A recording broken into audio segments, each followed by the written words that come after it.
Welcome to On Chemistry. This is the Organic Chemistry series. Daily one question for you. Here you have aromatic system. If you consider bromine as the functional group, you have 3 ketone, 2 at ortho position, 1 at para position. You have to find how many number of signal it can give in proton NMR.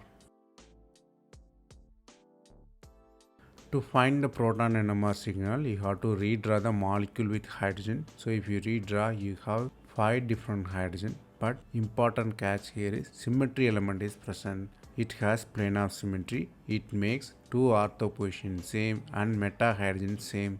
So A and B type of hydrogen. Only difference is C. So if you think of it, 3 different signals A, B, C. A gives 6 hydrogen density, B gives 2, C gives 3. So the number of signal is 3 here. The concept you have to learn here is symmetry reduces the number of types of signal in the proton NMR or any NMR spectra.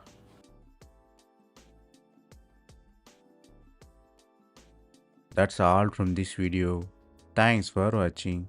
If you have any suggestion or feedback, comment below.